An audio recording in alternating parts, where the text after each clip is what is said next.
The hunt for medicine that can cure dreaded diseases such as syphilis, gonorrhea and pneumonia has been going on since the beginning of civilization. But it was not until the end of the 19th century that the discovery of how infectious diseases are spread came about. At the beginning of the 20th century, German doctor Paul Ehrlich developed a substance similar to arsenic with which to treat patients with syphilis.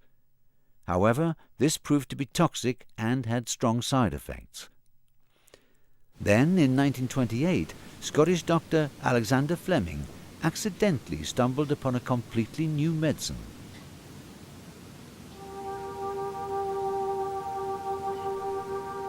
One day, whilst working with bacterial cultures, Fleming discovered a spot of mould. It wasn't unusual for petri dishes to be polluted by fungus, but the odd thing was that the bacteria around the mould had disappeared. Fleming found this fungus, known as penicillin, could prevent the growth of dangerous bacteria such as staphylococci and anthrax. Experiments on rabbits showed that penicillin was apparently harmless, but Fleming didn't succeed in proving that the substance had a curative effect on people. This happened over 13 years later, and penicillin was then mass-produced in the United States. Through mass production methods, America is continually increasing its output of penicillin, the new drug that effects almost miraculous cures. The liquid medium in these bottles will grow the mold that forms penicillin. All penicillin produced is used by the Allied fighting forces. The liquid now charged with penicillin is poured from the bottles. Turned into a powder, it is ready for use.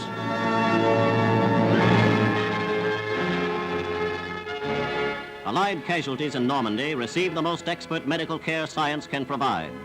Two modern treatments, penicillin and blood transfusion, have cheated death in thousands of cases. Gangrene, from which millions have perished in past wars, has been conquered by the miracle of penicillin. Thousands of men, thanks to penicillin, will come home to their thankful families. The whole world of peace to come will reap the benefits of this great wartime medical discovery. Science has won another victory over death. Profoundly impressed by penicillin's dramatic power, Fleming addressed himself to the British government about the need for large-scale production. And the press took up the cause.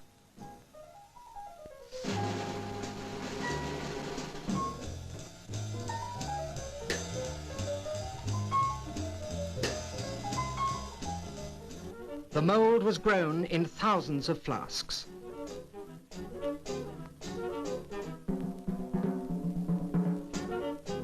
Britain's output joined the huge supplies now coming from the United States to give life to hundreds of thousands of soldiers.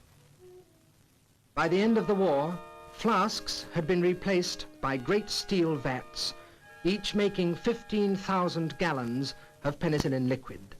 And huge factories were in production both in Britain and the United States. Penicillin was now for the world. In the post-war era, a long line of new antibiotics that could cure many major diseases was developed. Streptomycin, for example, cures tuberculosis, and tetracycline is used to treat pneumonia. In just under 30 years, the mortality rate of young patients suffering from pneumonia fell tenfold.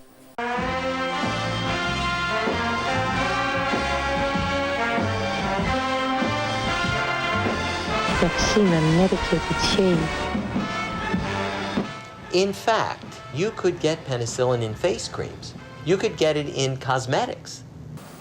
In the late 1940s, a new property of antibiotics was discovered which had great influence on the production of pigs, chickens and other livestock. Among the many valuable new products created in agricultural laboratories are mass-produced antibiotics. In the 1950s, the sales of antibiotics became big business, and thousands of tons were used to combat disease. And in livestock, it was used as a growth promoter. It was at a time when agriculture was really changing and really becoming much more of a, at that time, it was not pejorative, but it was an industrial model. So farms were getting bigger. Animals were getting put closer together. When you put the animals closer together and have them confined, then it's a lot easier to pass diseases back and forth. Giving them a little bit of antibiotic sort of seemed to fix that problem and sort of put a Band-Aid over it anyway. But there was another benefit, one they had not anticipated. The power to promote growth. Note the weight of a chicken raised for 8 weeks on a regular feed. Now another chicken nourished for the same period on regular feed plus terramycin, a 15% increase in growth. Once something special for Sunday dinner, chicken, inspected and graded, is now thrifty every day. People don't realize how expensive chicken used to be. The miracle drug, however, began to have its drawbacks. Pathogenic bacteria could apparently become resistant to penicillin. Back in 1945, in the New York Times, Alexander Fleming warned against the uncontrolled use of penicillin and also pointed out that taking too small a dose made a good breeding ground, as bacteria could survive small doses. No one took notice of Fleming's warning, and it wasn't until the 1960s that people realized the miracle drug could fail. Late in 1967, there was a small outbreak of an E. coli in the children's wards in a hospital in northeast of England in Middlesbrough. 11 children died. Almost all of them very weak. They had been born prematurely. And as far as the medical profession was concerned, this was not either unusual or terrifying. It was disturbing because the E. coli which killed these children was resistant to antibiotics. And the press in 1967 realized the public did not know that children were dying in British hospitals of E. coli. This became a terrible scandal, and E.S. Anderson, a very active scientist within the public health laboratory, warned that it was conceivable, he couldn't prove it, but it was possible that the resistance which E. coli had acquired had been developed in animals. So that here was an example, possibly a warning of a much worse epidemic to come. Due to public concern, the British Parliament set up a committee to investigate whether the use of antibiotics in livestock could increase the growth of resistant pathogenic bacteria. The British government sounded an alarm in a study called the Swan Report. This was a milestone report. They said that antibiotics shouldn't be used to get the animals to grow faster because one of the unintended consequences was antibiotic resistance. Yes, it was economically short-term good, but in the long term, antibiotic resistance was a real problem. The Swan Committee's recommendations brought about a ban, first in England and later in other European countries. In husbandry, 4 different types of antibiotics were banned, as they're vital in combating human diseases. But the use of other types of antibiotics as growth promoters in livestock continued to rise.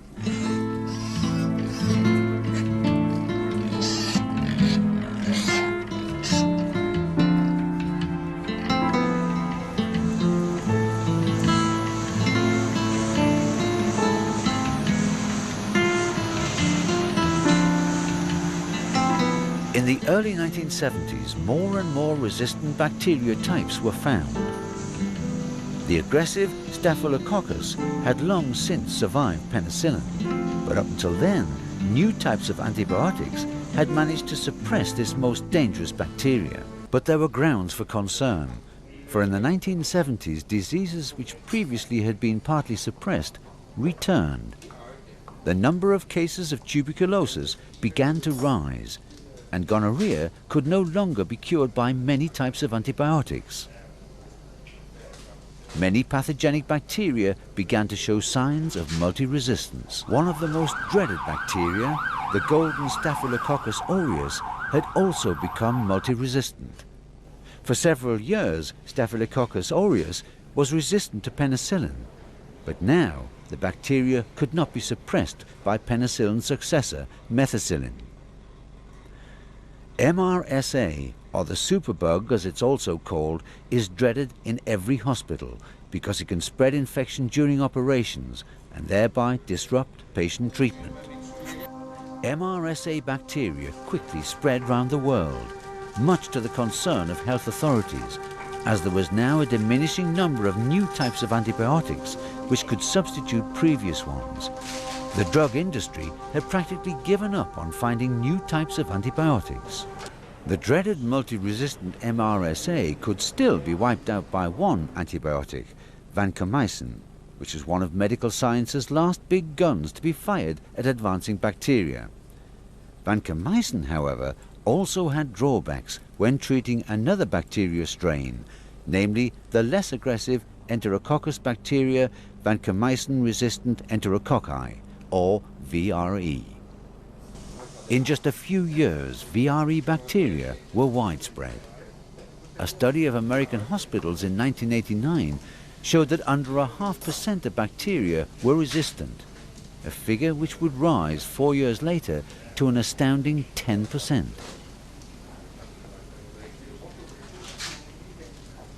The spread of VRE caused much concern, even more so when Danish studies showed that VRE bacteria developed during pig and chicken production by a growth promoter that's related to vancomycin. So, resistant bacteria in animals were ruining the effect of a vital drug for humans. The Danish studies resulted in a ban by the European Union. First, avoparcin was banned in 1996, and during the next 10 years, all growth promoters were similarly banned.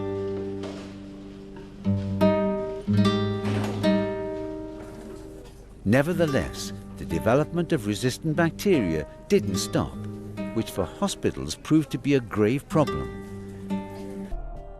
Despite the growing alarm around this strain of MRSA, the government does not routinely test for the superbug, either in our farms or in our meat. Denmark is Europe's largest pork producer and one of the main suppliers of pork, but the pig industry in Denmark is in the grip of a growing epidemic. We're not only the world-leading exporters of pigs, we also export MRSA. An estimated 2/3 of Danish piggeries are contaminated with the superbug, and cases have tripled in the last 5 years. It's an epidemic out of control in Denmark. Unlike Britain, the Danish government has been testing for the superbug. According to official figures, as many as 12,000 people are infected. Recent tests in Denmark showed that 1 in 5 of the country's pork products contained the animal superbug. Meanwhile, in the UK, the Food Standards Agency say they have no plans to test our meat routinely, as they consider the health risk to be minimal.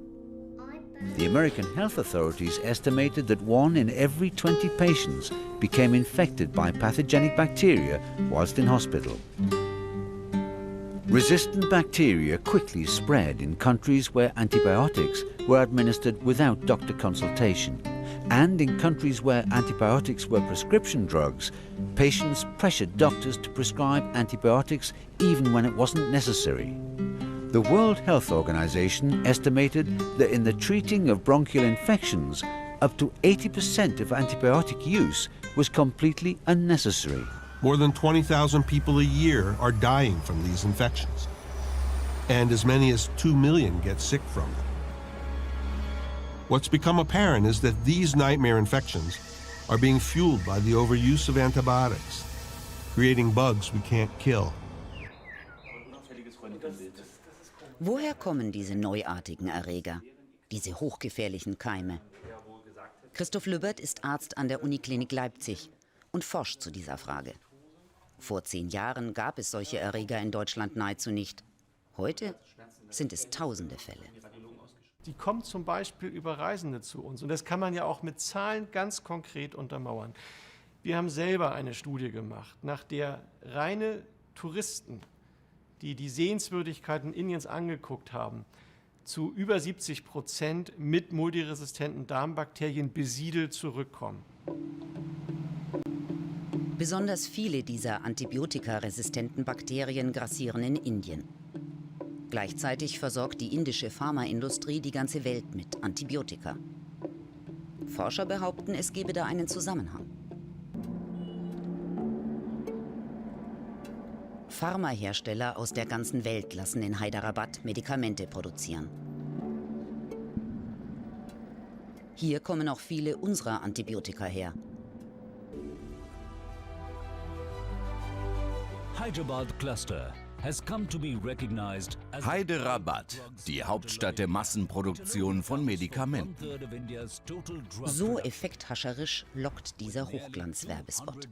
Unser Motto: minimale Kontrolle, maximale Förderung. With motto Minimum Inspection, Maximum Facilitation.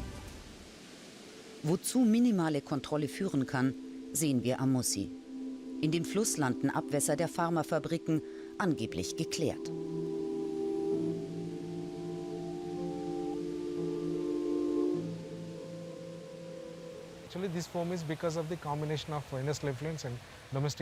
Dieser Schaum entsteht, weil hier alles zusammenkommt. Kommunale Abwässer und Abwasser aus der Pharmaindustrie.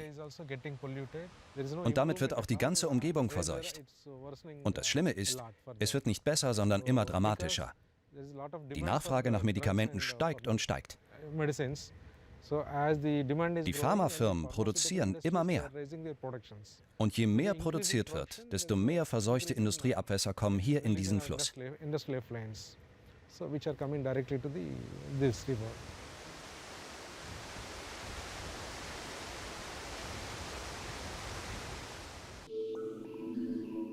Denn Bakterien sind ausgesprochen anpassungsfähig. Um zu überleben, können sie Abwehrmechanismen entwickeln. Wenn sie in Kontakt mit Antibiotika kommen, überleben nur die besonders robusten Supererreger. Sie sind gegen viele Antibiotika resistent. Ihre Resistenzen können sie an andere Bakterien weitergeben. Und die Erreger teilen und vermehren sich ständig. Aus einem können innerhalb eines halben Tages mehr als 1 Milliarde werden. Über die Umwelt übertragen sie sich auf Menschen und Tiere und verbreiten sich immer weiter.